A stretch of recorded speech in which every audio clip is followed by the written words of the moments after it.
ओम शांति। परम कलाकार, परम प्रिय परमपिता परमात्मा शिव बाबा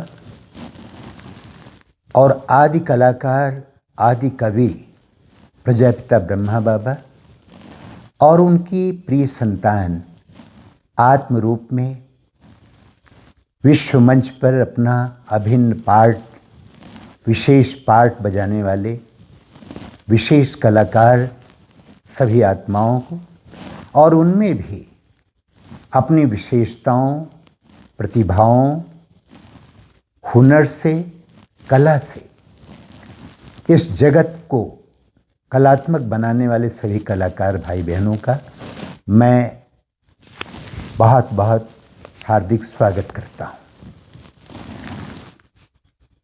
प्यारे साथियों, ये बड़ी खुशी की बात है कि आज विपरीत परिस्थितियों में भी जब चारों ओर दुख, अशांति, बीमारी, महामारी का प्रकोप है, ऐसे समय पर भी कलाकारों का हम आह्वान करके, हम सब कलाकार मिल करके एक महत्वपूर्ण चिंतन के लिए बैठे हैं।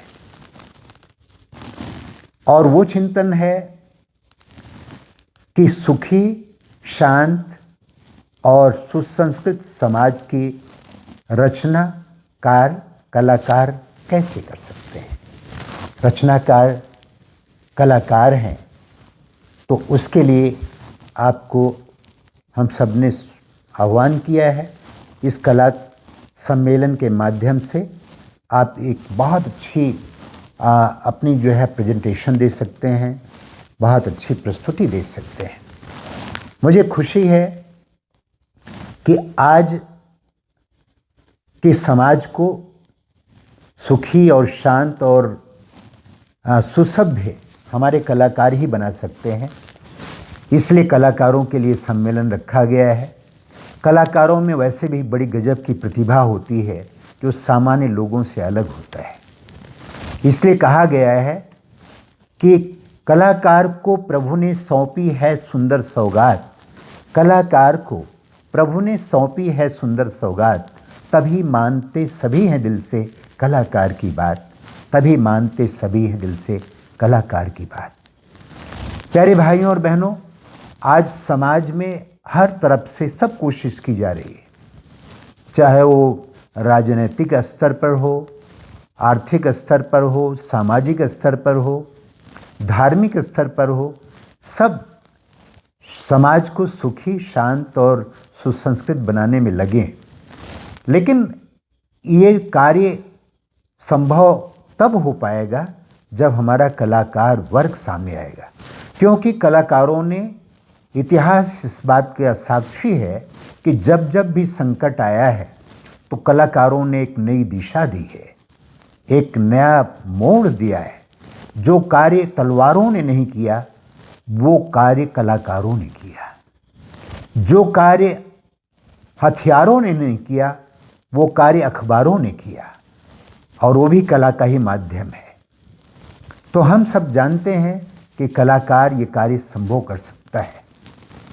लेकिन विडंबना ये है कि पूरे समाज को सुखमय बनाने वाला, शांतमय बनाने वाला और इसको सुसभ्य बनाने वाला स्वयं कलाकार आज बहुत दुखी है, बहुत पीड़ामय जीवन व्यतीत कर रहा है। वो समाज की विकृतियों से आहत है और स्वयं भी वो बुराइयों से ग्रसित है, व्यसनी है। उसके जीवन में जो मूल्य होने चाहिए वो नहीं। इसका स्पष्ट उदाहरण है कि आज हमारा बॉलीवुड देखिए तो वहाँ नित्य सुसाइड होते रहते हैं। बड़े बड़े कलाकार जो है वो कहीं ना कहीं भ्रष्टाचार में, कई चीज़ों में लिप्त पाए जाते हैं।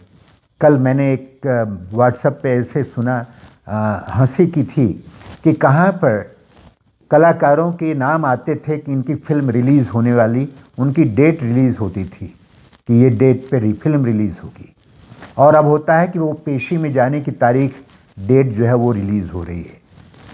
क्योंकि आए दिनों में ऐसे ऐसे केस हो रहे हैं कि कलाकार जो औरों का मनोरंजन करने वाला था, उसके स्वयं ही मन का भंजन हो गया है।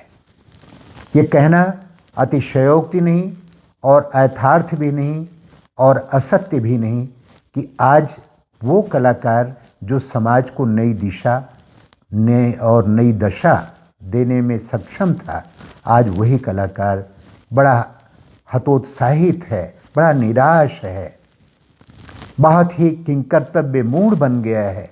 उसको समझ नहीं आ रहा है कि वो कैसे स्वयं को बचाए।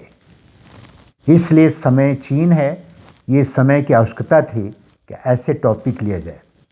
प्यारे साथियों, हम सब जानते हैं कि समाज को सुखी बनना चाहिए, शांत होना चाहिए और सुसंस्कृत होना चाहिए, और हम सब प्रयास भी करना चाहते हैं, लेकिन क्यों नहीं संभव है? इसलिए संभव नहीं हो रहा है कि ये व्यक्ति के वश की बात नहीं रही। आज तो आदमी का इस तरह से पतन हो चुका है कि कहते हैं आदमी को देख करके डर रहा है आदमी, और आदमी को मार करके मर रहा है आदमी, लूट रहा है आदमी और लूटता है आदमी, आदमी को लूट करके घर भर रहा है आदमी। आज आदमी बिल्कुल बदल चुका है। भगवान ही आकर के अब परमधाम से परमपिता परमात्मा निराकार शिव, प्रजापिता ब्रह्मा के साकार मानवीय तन के द्वारा नई दुनिया की स्थापना का काम करा रहे हैं और राजयोग सिखा रहे हैं और मानव को देव बना रहे हैं। दानव तुल्य मनुष्य अब फिर देव तुल्य बनने के लिए प्रयासरत है। परमात्मा के सिखाए गए सहज ज्ञान और सहज राजयोग के माध्यम से उसके जीवन में अलौकिक परिवर्तन आ रहा है, विशेष परिवर्तन आ रहा है। और आज प्रजापिता ब्रह्मा कुमारी ईश्वरीय विश्वविद्यालय और उसकी भगिनी संस्था राजयोग एजुकेशन एंड रिसर्च फाउंडेशन के 20 प्रभाग, कला संस्कृति प्रभाग सहित सब इस कार्य में लगे हुए हैं और सब दिव्य गुणों की धारणा से स्वयं सुखी बन करके औरों को सुख बांट करके, स्वयं शांत रह करके औरों को शांति दान दे करके, स्वयं को मूल्यों से संपन्न करके, दिव्य गुणों की धारणा से संपन्न करके सारे समाज को स्वर्ग बनाने की सेवा में तत्पर है।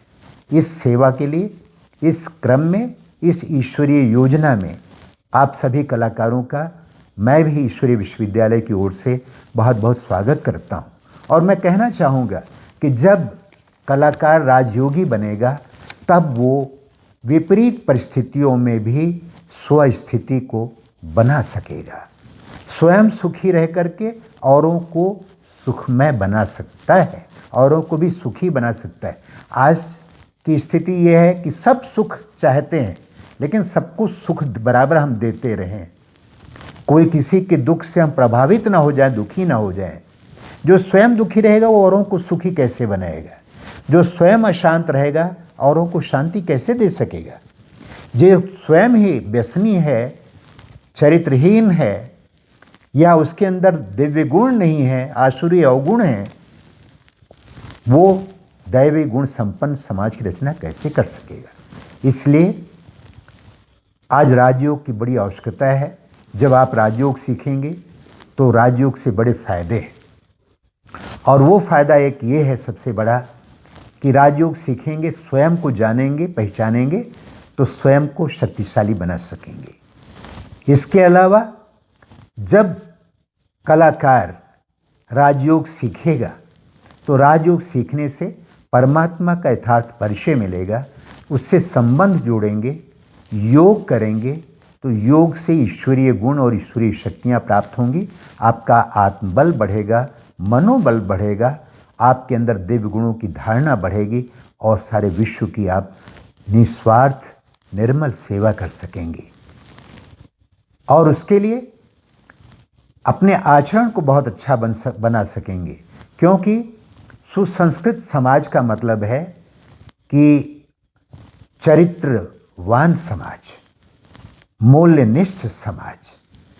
और ये चरित्र, ये मूल्य जब तक जीवन में नहीं है तब तक सुसंस्कृत समाज की कल्पना नहीं की जा सकती है। इसलिए कहा भी गया है कि अंधकार में पदार्थ का दर्शन नहीं होता और अहंकार में यथार्थ का दर्शन नहीं होता। खोल दो बंद दिल और दिमाग की खिड़कियां कि स्वार्थ में परमार्थ का दर्शन नहीं होता। साथियों, एक सदाचार और एक सुसंस्कृत और एक मूल्यनिष्ठ जीवन ही, सदाचार युक्त जीवन ही सुसंस्कृत और सुसभ्य समाज बना सकता है।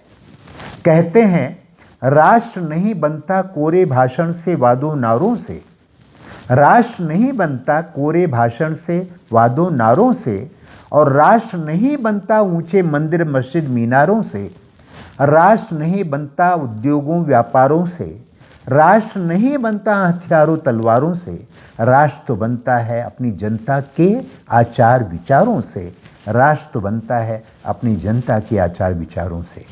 तो आइए सभी कलाकारों का मैं स्वागत करता हूँ। राजयोग सीखेंगे, ईश्वरीय ज्ञान सीखेंगे।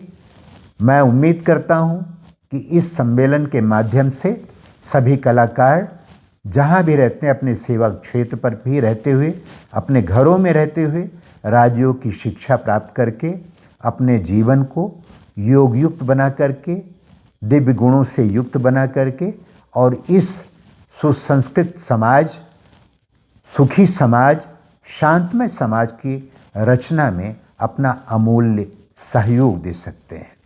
अंत में मैं सभी कलाकारों का एक बार पुनः आह्वान करता हूँ, उनका स्वागत करता हूँ, उनका अभिनंदन करता हूँ और उनको कहूँगा कि आप सबके एक एक के सहयोग से ये समाज सुखमय बन जाएगा, ये समाज शांतिमय बनेगा, ये समाज सुसंस्कृत बन जाएगा और हमारी इस भारत भूमि पर फिर से एक बार स्वर्ग मुस्काएगा, धरती पर आएगा। ये कलाकारों का दल, ये कलाकारों का दल संकल्प ले निकला, अपनी कला से करना है सारे ही जग का भला। हम बदलेंगे जग बदलेगा, ऐसा प्यारा मंत्र मिला।